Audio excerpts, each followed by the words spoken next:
Welcome to TR9 TV. నేను Neeraja. Bulletin లో ముందుగా హెడ్లైన్స్ చూద్దాం. తెలంగాణ రక్షణ సేన భవన మరియు ఇతర నిర్మాణ రాష్ట్ర కన్వీనర్ గా ఎత్తరి గణేష్. బిక్కవోలులో SIR పై అవగాహన సదస్సు. కొత్తగోల్ తండా గ్రామంలో పోలీసులకు గ్రామస్తులకు మధ్య వాగ్వాదం. సెంట్రింగ్ కాంట్రాక్టర్ల అహంకారం నశించాలి, తాపీ మేస్త్రీల ఆత్మగౌరవం పెరగాలి. 5 లక్షల వరకు ఉచిత వైద్యం, కేంద్రం గొప్ప స్కీమ్. తెలంగాణ వ్యాప్తంగా ప్రైవేట్ స్కూల్ బస్సులను పరిశీలించిన పోలీసులు. కాంగ్రెస్ సీనియర్ నాయకుడు VH హనుమంతరావు జన్మదిన వేడుకలు. తెలంగాణలో SI కానిస్టేబుల్ ఉద్యోగాల భర్తీపై నిరుద్యోగుల ఆందోళన. నీట్ అభ్యర్థులకు ఏపీ ప్రభుత్వం గుడ్ న్యూస్. బోనాల జాతరకు ముస్తాబవుతున్న హైదరాబాద్.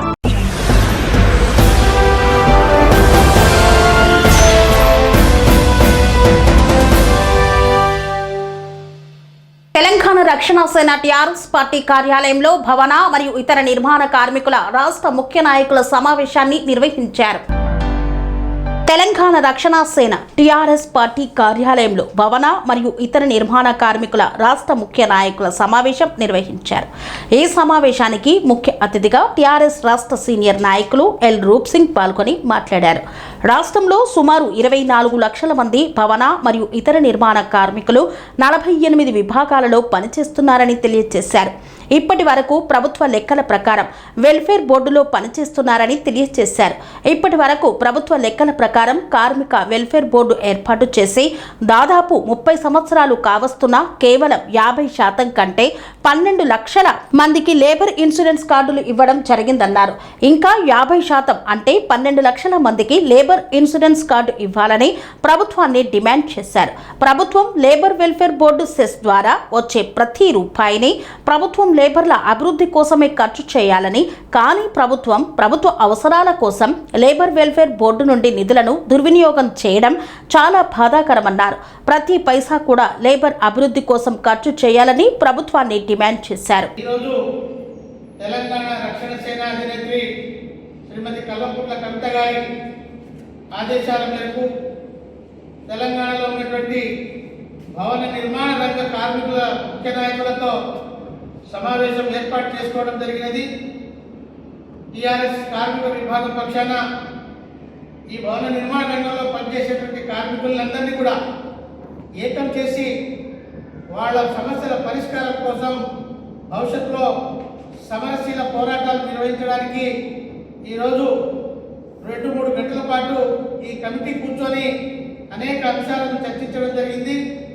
అనేక సమస్యలను మరి ఎజెండా తీర్మానంలో పెట్టుకొని వాటి పరిష్కారం కోసం పనిచేయడానికి కమిటీ అందరూ కూడా ఐక్యంగా నిర్ణయం తీసుకున్నారు.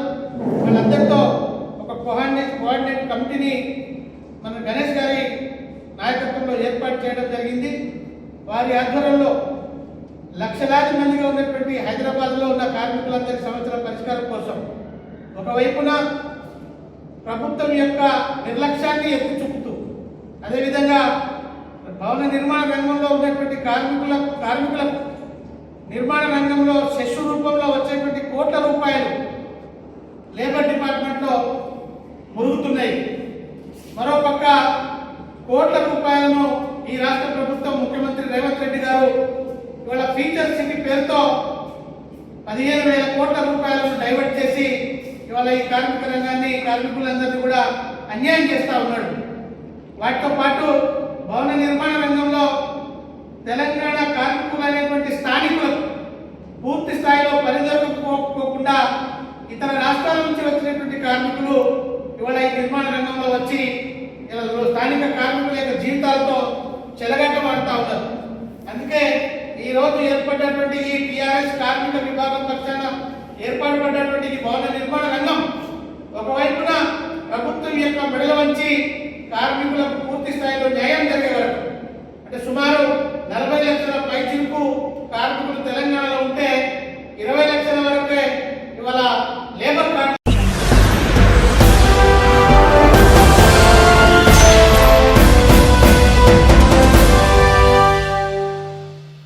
బిక్కవోలులో ఓట్ల వెరిఫికేషన్ ప్రక్రియ జరగనున్న నేపథ్యంలో జనసేన యూనిట్ క్లస్టర్ బూత్ ఇన్ఛార్జీలతో అవగాహన సదస్సును నిర్వహించారు. స్పెషల్ ఇన్సెంటివ్ రివిజన్ ఓట్ల వెరిఫికేషన్ ప్రక్రియ జరగనున్న నేపథ్యంలో జనసేన యూనిట్ క్లస్టర్ బూత్ ఇన్ఛార్జీలతో తూర్పు గోదావరి జిల్లా అనపర్తి నియోజకవర్గం బిక్కవోలు మండలం బిక్కవోలులో అవగాహన సదస్సును నిర్వహించారు. ఈ కార్యక్రమానికి ముఖ్య అతిథిగా SIR AP convener Anaparthi MLA Nallamilli Ramakrishna Reddy విచ్చేశారు. ఈ సందర్భంగా ఓట్ల వెరిఫికేషన్ సమయంలో బూత్ ఇన్ఛార్జీలు తీసుకోవాల్సిన జాగ్రత్తల గురించి ఎమ్మెల్యే నల్లమిల్లి మాట్లాడుతూ ఈ కార్యక్రమం జాతీయ ఎన్నికల కమిషన్ నిర్వహిస్తున్న కార్యక్రమం అని పేర్కొన్నారు. దేశంలో ఒక వ్యక్తికి ఒక చోట మాత్రమే ఓటు హక్కు ఉండాలనే ఉద్దేశంతో ఈ కార్యక్రమాన్ని ఎన్నికల కమిషన్ నిర్వహిస్తుందని, ఇప్పటికే పలు రాష్ట్రాలలో ఈ కార్యక్రమం విజయవంతం అయిందని వివరించారు. ఈ కార్యక్రమంలో అనపర్తి నియోజకవర్గ జనసేన ఇన్ఛార్జ్ మర్రెడ్డి శ్రీనివాసరావు, అనపర్తి నియోజకవర్గం జనసేన పార్టీ సమన్వయకర్త రావడ నాగు, అనపర్తి నియోజకవర్గం జనసేన నాయకులు, కార్యకర్తలు తదితరులు పాల్గొన్నారు.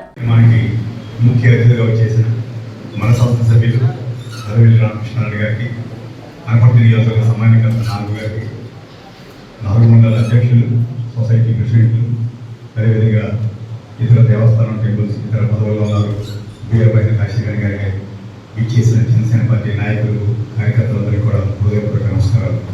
చాలా సంతోషం.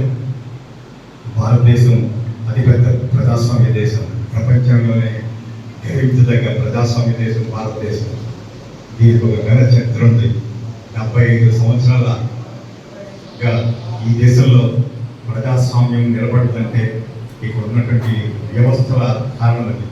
మన రాజ్యాంగ నిర్మాతలు వాళ్ళు నిర్మించిన వ్యవస్థల మూలంగా ఇది అపరాధంలో అవుతుంది. రామకృష్ణారెడ్డి గారు ఎస్ఐఆర్ సంబంధించిన అనేక విషయాలు మీకు తెలియజేశారు. తప్పకుండా అందులో ఒక మాట చెప్పారు, 56% మ్యాపింగ్ అయిందంటే 44% అన్కన్ఫర్మ్గా ఉన్నాయి. మన బాధ్యత అక్కడ వస్తుంది. తప్పకుండా మీలో అనేక మంది రేపు స్థానిక సంస్థల్లో ప్రతినిధులుగా ఎన్నికడానికి ఊబిళ్ళూరుతున్నారు. ఇది సరైన అవకాశం, సమయం. దీన్ని ఈవేళ ప్రజలతో మమేళ అవ్వడానికి, వాటితో కలిసి తిరగడానికి ఇది చక్కటి అవకాశం. అదేవిధంగా కూడా జనసేన పార్టీకి ఒక గోల్ ఉంది. అధికారం పరమావధి కాదు, లక్ష్యం కాదు. కాకపోతే ప్రాసెస్లో ఏ రుచులు స్వీకరిస్తాం ఆ లక్ష్యంతో పనిచేయాలి. అంటే అనేక సార్లు చెప్తుంటాం, జనసేన పార్టీ మిగతా పార్టీకి విన్నాం, అధికారం మాత్రం పరమావధి కాదు. కాకపోతే ప్రాసెస్లో వస్తే హ్యాపీ. మీరు ఎవరైనా ఆడుకుంటే తప్పకుండా మీరు ఆ ప్రమోషన్ వస్తుంది. ఈ అవకాశాన్ని మీరు అందరూ వినియోగించుకోవాలి. అంటే 44% ఈవేళ రీకన్ఫర్మ్ అయితేనే కానీ ఓటర్ లిస్టులో ఉండరు. అంచేత గ్రామాల్లో మీరంతా బాధ్యత వహించండి, శ్రద్ధ వహించండి. రాబోయే రోజుల్లో ఏ గ్రామం మనకు వస్తుంది, ఏ పదవి వస్తుంది అవన్నీ పక్కన పెట్టండి. ఒక నిబద్ధత గల జనసైనికుడిగా మీ బాధ్యత నిర్వర్తించండి. ఇప్పటికే పెద్దలు చెప్పారు, అనపర్తి నియోజకవర్గంలో ఈవేళ రాష్ట్రంలోనే క్రమానికంగా ఒక రోల్ మోడల్గా ఈవేళ ఈ నియోజకవర్గం ఉంది. దాన్ని తప్పకుండా కూడా కొనసాగించాలి. ఇబ్బందులు ఉన్నాయి నాకు తెలుసు, అవన్నింటినీ కూడా రాబోయే రోజుల్లో అధిగమిస్తాం. ఏ మాత్రం సందేహం లేదు. నేను చెప్తున్నాను, ఎందుకంటే నమ్మకం భరోసా ఉంది. కాకపోతే మనం పరిస్థితులకు అనుగుణంగా ఉన్న అంటే గెలిపే లక్ష్యంగా పనిచేయాలి. దాన్ని బట్టి డెఫినెట్గా మన అవకాశం చోట మనం తప్పకుండా పోటీలో ఉంటాం. మీరు ఆ విషయంలో ఏ మాత్రం సమస్యలు పడవలసిన లేదు. ముందు ఈ ప్రాసెస్లో చిత్తశుద్ధిగా పార్టిసిపేట్ చేయండి. ఈ కార్యక్రమాన్ని ఘనవిజయం చేయండి. ప్రజాస్వామ్యానికి ఊపిరిపోయండి. భారతదేశ ప్రజాస్వామ్య దేశం అని మరొకసారి చెప్పండి. మరొకసారి ఎంత పెద్ద ఎత్తున తరలివచ్చిన మీ అందరికీ పెద్దగా బీబీఐ గురించి అడిగారు. నిన్నే కాన్ఫరెన్స్ జరిగింది. మనోహర్ గారు ఒక వారం రోజులు ఆగమన్నారు. దానికి సంబంధించిన గైడెన్స్ వచ్చినట్టే కూడా అవన్నీ పూర్తి చేస్తామండి. తప్పకుండా మీరంతా చిత్తశుద్ధితో పార్టిసిపేట్ చేయండి.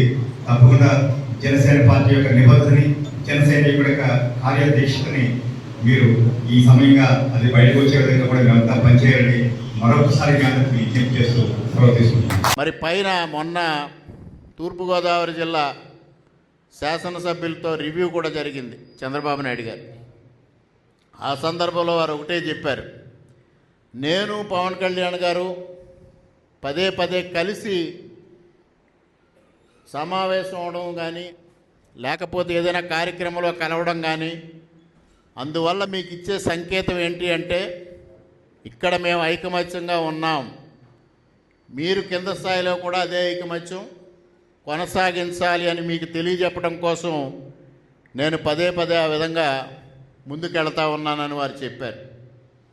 అదేవిధంగా జన సైనికులకి ఇబ్బంది కలిగిన చోట కానీ, జన సైనికుల్ని అవమానించిన చోట కానీ తెలుగుదేశం పార్టీ నాయకులపైన కూడా ఆ విధమైన చర్యలు తీసుకుంటున్నారో మీ అందరికీ స్పష్టంగా తెలుసు.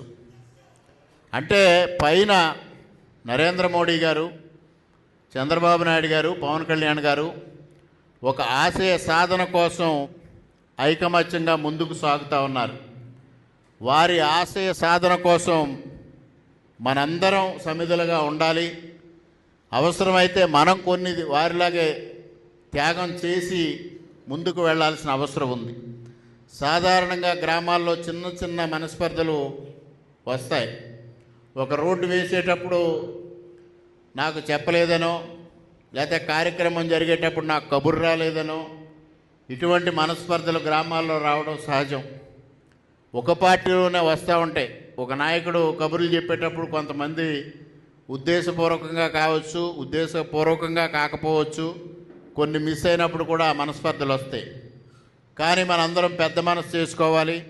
నేను కొండయ్య గారికి కానీ, మిగిలిన నాయకులకు కానీ, నాగ్ గారికి కానీ చెప్పా, ఎక్కడైనా అటువంటి సమస్యలు వచ్చినప్పుడు నా దృష్టికి తీసుకురండి, అవి భవిష్యత్తులో పునరావృతం కాకుండా చూద్దామని. అదేవిధంగా ఇవాళ మన నియోజకవర్గం వరకు వస్తే దాదాపుగా 80% రోడ్లు పూర్తి చేసేసాం.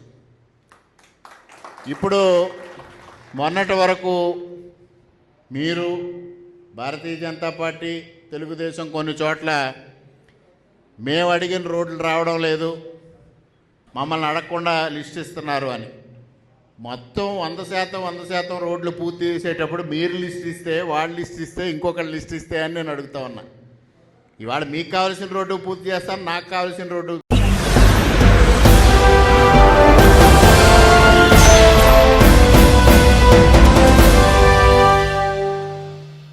అనంతగిరి మండలం కొత్తగోల్ తండా గ్రామంలో పోలీసులకు గ్రామస్తులకు మధ్య వాగ్వాదం చోటు చేసుకుంది. కోదాడ నియోజకవర్గం అనంతగిరి మండలం కొత్తగోల్ తండా గ్రామంలో పోలీసులకు గ్రామస్తులకు మధ్య వాగ్వాదం చోటు చేసుకుంది. గ్రామంలో సీసీ రోడ్డుపై మట్టి పోసి ఆక్రమించారని గ్రామస్తులు కలెక్టర్కు ఫిర్యాదు చేశారు. కలెక్టర్ ఆదేశాలతో పోలీస్ పహారాతో ఘటనా స్థలానికి వచ్చిన పంచాయతీరాజ్ పోలీసులు అధికారులు గ్రామంలో శాంతి భద్రతల దృష్ట్యా భారీగా మోహరించారు. పోలీసులు జేసీబీ సాయంతో మట్టిని తీస్తుండగా పోలీసులకు ఓ వర్గీయులకు తోపులాట జరిగింది. తమ సొంత స్థలంలో మట్టి పోశామంటున్న మరో వర్గీయులు. పోలీసులకు తండావాసులకు జరిగిన ఈ తోపులాటలో పలువురికి స్వల్ప గాయాలయ్యాయి.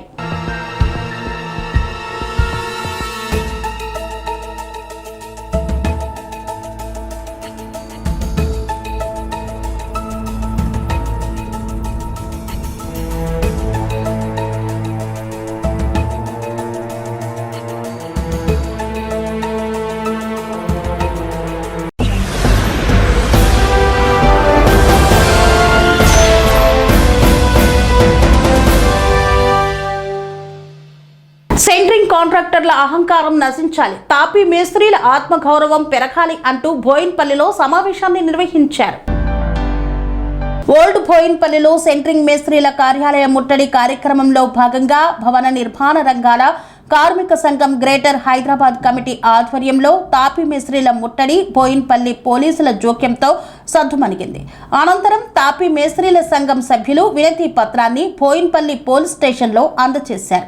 దగ్గరలో ఉన్న కంటోన్మెంట్ ప్లే గ్రౌండ్ లో తాపీ మేస్త్రీలతో సమావేశాన్ని నిర్వహించారు. ఈ సందర్భంగా కామల్ల ఐలన్న మాట్లాడుతూ మే 16న సెంట్రింగ్ కాంట్రాక్టర్స్ పనులు బంద్ పెట్టి తాపీ మేస్త్రీ హటావో, సెంట్రింగ్ కాంట్రాక్టర్స్ కు బచావో, తాపీ మేస్త్రీ మధ్యవర్తులు దళారులు అనే నినాదాలతో సమ్మె కొనసాగిస్తామన్నారు. దీనికి నాయకత్వం వహిస్తున్న greater Hyderabad Hyderabad centring contractors association అధ్యక్ష కార్యదర్శులు పెట్టుబడిదారి అహంకారంతో తోటి కార్మికులను అవమానపరిచే విధంగా అవహేళన చేస్తూ తాపీ మేస్త్రీల ఆత్మగౌరవాన్ని దెబ్బతీస్తున్నారు. వారి రేట్లు పెంచుకోవడం కోసమే, ప్రభుత్వం నుండి వచ్చే సంక్షేమ పథకాల కోసమే సమ్మె జరిగితే ఎవరికి ఇబ్బంది లేదు.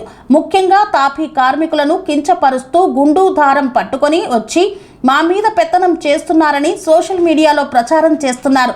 నిజంగా ఇంటి యాజమాని ఇల్లు కట్టుకోవాలి అనుకున్నప్పుడు మొదటి నుండి చివరి దాకా ఉండే మంచి పని వచ్చిన మేస్త్రి కావాలని అనుకుంటాడు.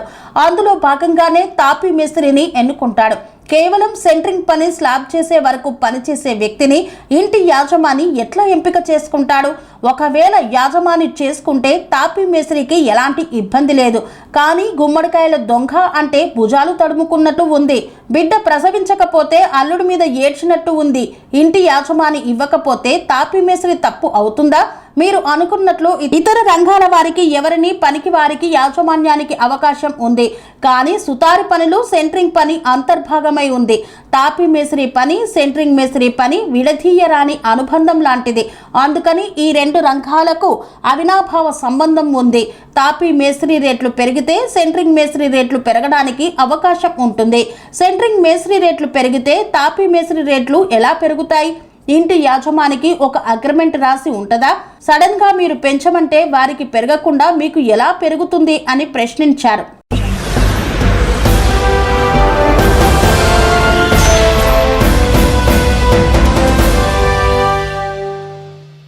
కేంద్ర ప్రభుత్వం అన్ని వర్గాల వారికి లబ్ధి చేకూర్చేలా ఎన్నో పథకాలను తీసుకువచ్చిన సంగతి తెలిసిందే.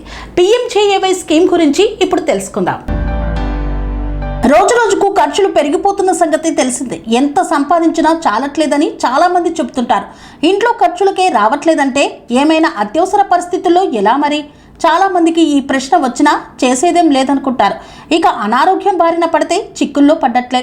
ముఖ్యంగా ఇంటి పెద్ద అంటే ప్రధాన ఆదాయ వనరుగా ఉన్న వ్యక్తి అనారోగ్యం బారిన పడి ఆసుపత్రిలో చేరితే కుటుంబ ఆర్థిక పరిస్థితి పూర్తిగా దెబ్బతినే ప్రమాదం కూడా ఉంటుంది. ఇక ఏదైనా ఆపరేషన్ చేయాలంటే లక్షల్లో ఖర్చు అవుతుంది. ముఖ్యంగా గుండె శస్త్రచికిత్స, కిడ్నీ సమస్యలు, క్యాన్సర్ చికిత్స ఇలాంటి వాటికి పెద్ద మొత్తంలోనే ఖర్చు అవుతుంది. అప్పటికప్పుడు ఇంత మొత్తం భరించడం సామాన్యులకే కాదు, మధ్యతరగతి కుటుంబాలకు కూడా భారంగానే ఉంటుంది. కూడబెట్టిన పొదుపు కూడా చాలకపోవచ్చు. ఇలాంటి పరిస్థితుల్లో పేదలు, మధ్యతరగతి కుటుంబాలతో సహా ఇతర అర్హులైన వారికి అండగా నిలిచేందుకు కేంద్ర ప్రభుత్వం ఆయుష్మాన్ భారత్ ప్రధానమంత్రి జన ఆరోగ్య యోజన స్కీమ్ గతంలో తీసుకువచ్చింది. 2018 సెప్టెంబర్ 23న ఈ స్కీమ్ లాంచ్ అవగా ప్రస్తుతం ప్రపంచంలోనే అతిపెద్ద ప్రభుత్వ ఆరోగ్య బీమా పథకాల్లో ఒకటిగా గుర్తింపు పొందింది. ఈ స్కీమ్ కింద కుటుంబానికి ఏటా 5 లక్షల వరకు హెల్త్ కవరేజ్ లభిస్తుంది. దీంతో అప్పుల ఊబిలో కూరుకుపోకుండా కాపాడుతుంది. ఈ స్కీమ్ గురించి పూర్తి వివరాలను ఇప్పుడు మనం తెలుసుకుందాం. ఈ కార్డు కలిగిన వారికి, వారి కుటుంబాలకు ప్రభుత్వం ఏడాదికి ఏకంగా 5 లక్షల వరకు విలువైన నగదు రహిత వైద్య చికిత్సాన్ని అందిస్తుంది. ఇది క్యాష్లెస్. ఈ స్కీమ్ కింద ఎంపిక చేసిన ప్రభుత్వ, ప్రైవేట్, కార్పొరేట్ ఆసుపత్రుల్లో కూడా చికిత్స పొందొచ్చు. ఆసుపత్రి బిల్లును సదరు రోగి చెల్లించాల్సిన అవసరం ఉండదు. ప్రభుత్వమే నేరుగా ఆసుపత్రికి చెల్లిస్తుంది. ఇక్కడ ఆయుష్మాన్ భారత్ కార్డును వయసు ఆధారంగా కాకుండా ఆర్థిక స్థితిగతుల ఆధారంగా నిర్ణయిస్తారు. పేదరికం లేదా రేషన్ కార్డు జాబితా ఆధారంగా ఉండొచ్చు. ఇక కుటుంబంలో ఎంతమంది ఉన్నారు, వయసుతో సంబంధం లేకుండా అర్హులైన కుటుంబంలోని అంతా ప్రయోజనం పొందొచ్చు. ఇక ఈ సీనియర్ సిటిజన్లు 70 ఏళ్లకు పైబడిన వారికి ఆదాయంతో సంబంధం లేకుండా అందరికీ వర్తిస్తుంది. ఆయుష్మాన్ భారత్ స్కీమ్ కింద కేవలం ఆసుపత్రిలో బెడ్ ఛార్జీలు మాత్రమే ఎన్నో వైద్య సేవలు కూడా ఉచితంగా లభిస్తాయి. డాక్టర్ కన్సల్టేషన్, వైద్య పరీక్షలు, మందులు, ల్యాబ్ టెస్టులతో సహా ఆపరేషన్లు, ICU సేవలు, ఆసుపత్రి గది ఖర్చులు, ఆహార సదుపాయాలు, ఇంప్లాంట్స్, చికిత్స తర్వాత 15 రోజుల వరకు ఫాలోఅప్ సేవలన్నీ ఉచితంగా లభిస్తాయి. ఇవి 5 లక్షల పరిమితిలోపు ఉండాలని గుర్తుంచుకోవాలి. ముందే ఉన్న వ్యాధులు కూడా తొలి రోజు నుంచే కవరేజ్లోకి వస్తాయి. ఆయుష్మాన్ భారత్ PMJAY కార్డు పొందాలంటే కొన్ని పత్రాలు అవసరం పడుతుంది. Aadhaar card, ration card, mobile number, passport size photo వంటివి కావాలి. ఈ శ్రమ్ కార్డు, లేబర్ కార్డు, ఇతర ప్రభుత్వ గుర్తింపు కార్డులు వంటివి అదనంగా ఉంటే అవి కూడా అవసరం పడవచ్చు. కాబట్టి ఇవన్నీ జాగ్రత్తగా ఉంచుకోవాలి. ఇందుకోసం PMJAY బెనిఫిషరీ అఫీషియల్ వెబ్సైట్ కు వెళ్ళాలి. అక్కడ బెనిఫిషరీ ఆప్షన్ ఎంచుకోవాలి. మొబైల్ నంబర్ ఎంటర్ చేసి OTP ద్వారా వెరిఫికేషన్ చేసుకోవాలి. PMJAY స్కీమ్ ఎంచుకోవాలి. రాష్ట్రం, జిల్లా డీటెయిల్స్ నమోదు చేసి ఆధార్ లేదా ఇతర గుర్తింపు కార్డు వివరాలతో చెక్ చేయాలి. ఇంకా ఫోటో, అవసరమైన వివరాల్ని నింపాలి. అక్కడ మీరు అర్హులో కాదో తెలుసుకోవచ్చు. అర్హులైతే అప్లికేషన్ సమర్పించాలి. సాధారణంగా 24 గంటల తర్వాత లాగిన్ అయి అప్లికేషన్ స్టేటస్ తెలుసుకోవచ్చు. ఆయుష్మాన్ భారత్ తో పాటుగా దేశవ్యాప్తంగా 19,000కు పైగా జన్ ఔషధి కేంద్రాలు పనిచేస్తున్నాయి. వీటి ద్వారా ప్రభుత్వం తక్కువ ధరలకి నాణ్యమైన జనరిక్ మెడిసిన్ అందిస్తున్నాయి. ప్రభుత్వ గణాంకాల ప్రకారం ఈ స్కీమ్స్ వల్ల ప్రజలు ఇప్పటి వరకు 40,000 కోట్లకు పైగా మందుల ఖర్చును ఆదా చేసుకోవడం విశేషం. కాబట్టి అప్పుల పాలవకుండా కాపాడుతుంది.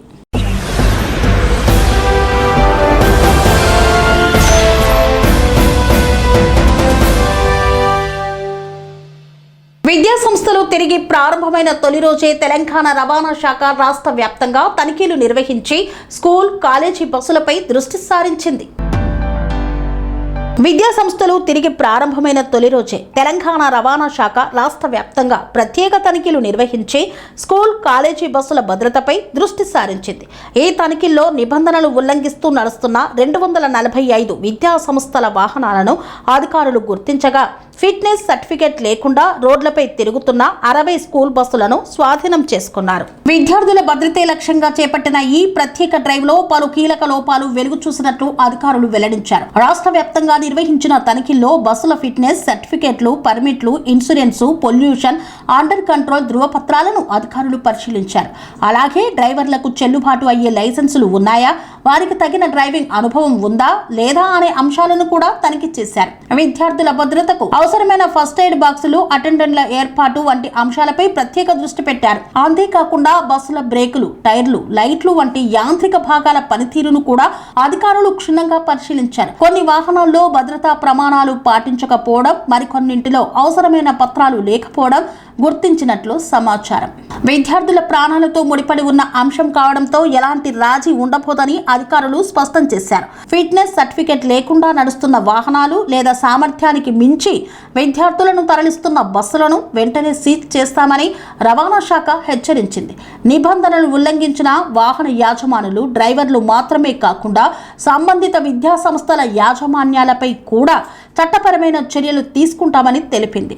విద్యార్థుల భద్రతా విషయంలో యాజమాన్యాలదే పూర్తి బాధ్యత అని స్పష్టం చేసింది.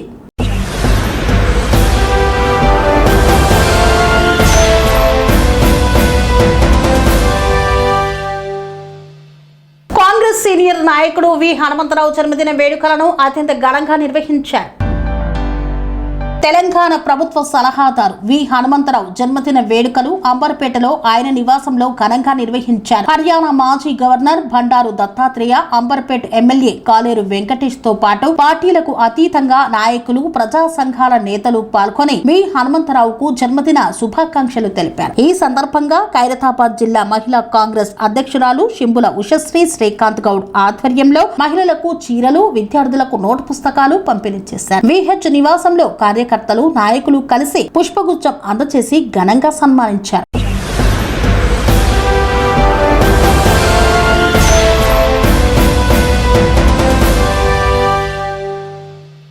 తెలంగాణలో ఎస్ఐ, కానిస్టేబుల్ ఉద్యోగాల భర్తీపై నిరుద్యోగులు ఆందోళన కార్యక్రమాన్ని ఉధృతం చేశారు. ఓయూ ఆర్ట్స్ కళాశాల వద్ద నిరుద్యోగ జేఏసీ నాయకుడు మోతీలాల్ ఆధ్వర్యంలో నిరుద్యోగులు నిరసన కార్యక్రమాన్ని నిర్వహించారు. 20,000 ఉద్యోగాలతో నోటిఫికేషన్ విడుదల చేయాలని డిమాండ్ చేస్తూ ప్రభుత్వానికి వ్యతిరేకంగా నినాదాలు చేశారు. ఏళ్ల తరబడి కోచింగ్ తీసుకుంటూ నోటిఫికేషన్ కోసం ఎదురు చూస్తున్న తమకు అరాకొరా పోస్టులు సరిపోవని ఆవేదన వ్యక్తం చేశారు. కేవలం 5,000 ఉద్యోగాలను మాత్రమే భర్తీ చేస్తామని చెప్పడం నిరుద్యోగులను మోసం చేయడమేనని మండిపడ్డారు. 5,000 పోస్టుల్లో 2,000 ఉద్యోగాలు హైదరాబాద్ కేటాయిస్తే మిగిలిన 3,000 పోస్టులు 33 జిల్లాలకు ఎలా సరిపోతాయని ప్రశ్నించారు. తమ డిమాండ్లు పరిష్కరించాలని, లేని పక్షంలో రాష్ట్ర వ్యాప్తంగా పెద్ద ఎత్తున ఉద్యమాలు చేపడతామని హెచ్చరించారు. ఎస్ఐపిసి నోటిఫికేషన్లని 5,000తో ఇస్తే దాంట్లో జియో నంబర్ 46 ప్రకారంగా 2,000 ఉద్యోగాలు హైదరాబాద్కు పోతే 3,000 ఉద్యోగాలు 33 జిల్లాలకు పోతాయి. దాంట్లో ఆ 33 జిల్లాల్లో 3,000 పోస్టులు అంటే కులానికి ఒక పోస్టు కూడా కులానికి ఒక పోస్టు మనం పంచుకోవడమే అవుతుంది. కాబట్టి రాష్ట్ర ప్రభుత్వం 5,000 నోటిఫికేషన్తో కాకుండా ఎస్ఐపిసి నోటిఫికేషన్ ని 20,000తో విడుదల చేయాలని మేము రాష్ట్ర ప్రభుత్వం డిమాండ్ చేస్తా ఉన్నాం. లేని పక్షంలో రాష్ట్రంలో ఒక నిప్పు కణికని, ఒక అగ్నిగుండాన్ని సృష్టించి ఈ రాష్ట్ర ప్రభుత్వాన్ని మేము ఈ ఉస్మానియా యూనివర్సిటీ పోరాటాల గడ్డ నుంచి ఒక స్ఫూర్తి తీసుకొని ఉద్యమాన్ని నిర్మించి ఈ రాష్ట్ర ప్రభుత్వం యొక్క సంగతి ఏదో చూస్తామని చెప్పేసి రాష్ట్ర ప్రభుత్వాన్ని హెచ్చరిస్తా ఉన్నా. మా యొక్క ప్రధానమైనటువంటి డిమాండ్లు ఏంటంటే ఎస్ఐపిసి నోటిఫికేషన్ 20,000తో వేయాలి. దాంట్లో లాంగ్ జంప్ ని 3.8 మీటర్లకు కుదించాలి. అలాగే ఎస్ఐ ఏజ్ రిలాక్సేషన్ ని 36 సంవత్సరాలకు, పీసీ ఏజ్ ని 35 సంవత్సరాలకు పెంచాలని చెప్పేసి డిమాండ్ చేస్తున్నాం.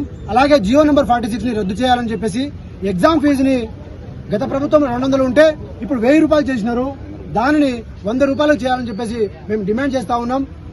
ఈ డిమాండ్లను మీరు పరిష్కరించకుండా మొండి వైఖరితో కనుక ముందుకెళ్తే మాత్రం రాష్ట్రంలో అన్ని చోట్ల కూడా, రాష్ట్రంలో ఉన్నటువంటి 33 జిల్లాల్లో కూడా ఈ నిరుద్యోగ యువత ఎదురు పోరాటం చేస్తారని చెప్పేసి, తిరుగుబాటు చేస్తారని చెప్పేసి నేను రాష్ట్ర ప్రభుత్వాన్ని హెచ్చరిస్తాను. ఎస్ఐపిసి నోటిఫికేషన్లని రాష్ట్ర ప్రభుత్వం తక్షణమే 5,000తో కాకుండా 20,000తో నింపాలని చెప్పేసి మేము డిమాండ్ చేస్తా ఉన్నాం. మా యొక్క ప్రధానమైన డిమాండ్ ఏంటంటే ఎస్ఐపిసి నోటిఫికేషన్ 20,000తో వేయాలి. దాని తర్వాత లాంగ్ జంప్ 3.8 మీటర్స్ కుదించాలి. ఎస్ఐకి ఏజ్ రిలాక్సేషన్ 36, పీసీకి ఏమో 38 ఏజ్ని మేము పెంచాలని చెప్పేసి డిమాండ్ చేస్తున్నాం. అలాగే జియో నెంబర్ 46ని కూడా రద్దు చేసి ఈ యొక్క నోటిఫికేషన్ విడుదల చేయాలని మేము రాష్ట్ర ప్రభుత్వం డిమాండ్ చేస్తా ఉన్నాం. ఒకవేళ ఇవి కనుక ఈ డిమాండ్ను పరిష్కరించకుండా మీరు కనుక మీరు ఎస్ఐపిసి నోటిఫికేషన్ 5,000తో కనుక ఇస్తే మాత్రం ఈ తెలంగాణ రాష్ట్రంలో మొత్తం నిప్పు కణికలో ఈ నిరుద్యోగ యువత మొత్తం బయటకు వస్తారు. లా అండ్ ఆర్డర్ ప్రాబ్లం సృష్టించి ఈ తెలంగాణ రాష్ట్ర ప్రభుత్వానికి మేము చుక్కలు చూపిస్తామని చెప్పేసి ఈ సందర్భంగా హెచ్చరిస్తా ఉన్నాం.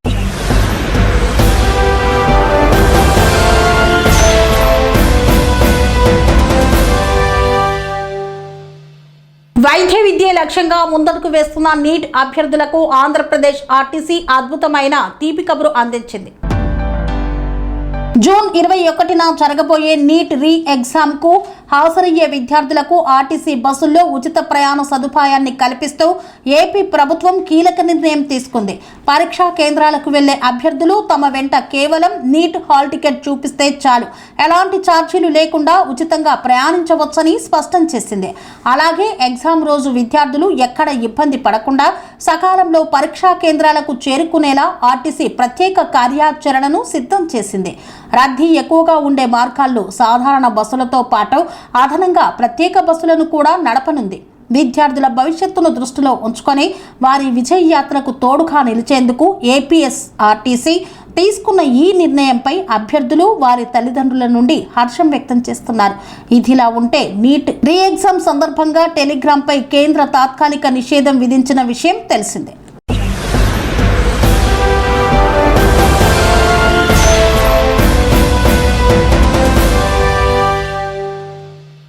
తెలంగాణ రాష్ట్ర పండుగ సాంస్కృతిక వైభవానికి ప్రతీక అయిన ఆషాఢమాస బోనాల జాతర సంబరాలు షురూ కానున్నాయి. ఈ ఏడాది జూలై 19వ తేదీన గోల్కొండ జగదాంబ అమ్మవారికి తొలి బోనం సమర్పించడంతో ఈ చారిత్రాత్మక ఉత్సవాలు అధికారికంగా ప్రారంభం కానున్నాయి. దాదాపు నెల రోజుల పాటు జరగనున్న ఈ వేడుకలు ఆగస్టు 10వ తేదీ వరకు హైదరాబాద్ మహానగరంలో అంగరంగ వైభవంగా కొనసాగుతాయని ఉత్సవ కమిటీ ప్రతినిధులు వెల్లడించారు. ఆషాఢ మాసం ప్రారంభాన్ని పురస్కరించుకొని జూలై 19న గోల్కొండ కోటలో జగదాంబ అమ్మవారికి రాష్ట్ర ప్రభుత్వం తరపున పట్టు వస్త్రాలు, తొలి బోనం సమర్పిస్తారు. అదే రోజున నగరంలోని పలు ప్రధాన ఆలయాల్లో ఘటాల ఊరేగింపు కార్యక్రమాలను అత్యంత భక్తి శ్రద్ధలతో ప్రారంభించనున్నారు. నాటి నుండి ప్రతి ఆది గురువారాల్లో అమ్మవారికి ప్రత్యేక పూజలు, బోనాల సమర్పణలు ఉంటాయి. ఉత్సవాల్లో అత్యంత కీలకమైన ఘట్టాలు ఆగస్టు మొదటి వారంలో జరగనున్నాయి. ఆగస్టు 2 లష్కర్, ఉజ్జయిని మహంకాళి అమ్మవారితో పాటు నగరంలోని ప్రధాన ఆలయాల్లో అమ్మవారికి భక్తులు పెద్ద ఎత్తున బోనాలను సమర్పిస్తారు. ఆగస్టు 3 సికింద్రాబాద్ మహంకాళి ఆలయంలో పవిత్ర రంగం కార్యక్రమం, అనంతరం అంబారిపై అమ్మవారి సాగనంపే ఊరేగింపు వైభవంగా జరుగుతాయి. గోల్కొండలో ప్రారంభమయ్యే ఈ జాతర ఆ తర్వాత లాల్ దర్వాజా సింహవాహిని అమ్మవారు, పాత బస్తీలోని ఉమ్మడి దేవాలయాల ఉత్సవాలతో ముగుస్తుంది.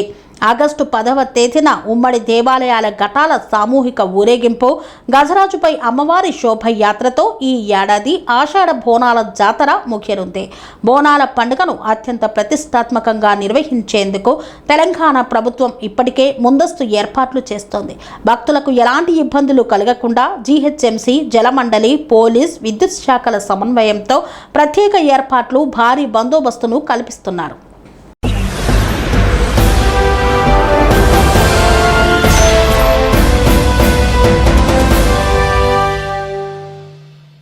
ఇంతటితో వార్తలు సమాప్తం. మరిన్ని అప్డేట్స్ కోసం చూస్తూనే ఉండండి TR9 టీవీ.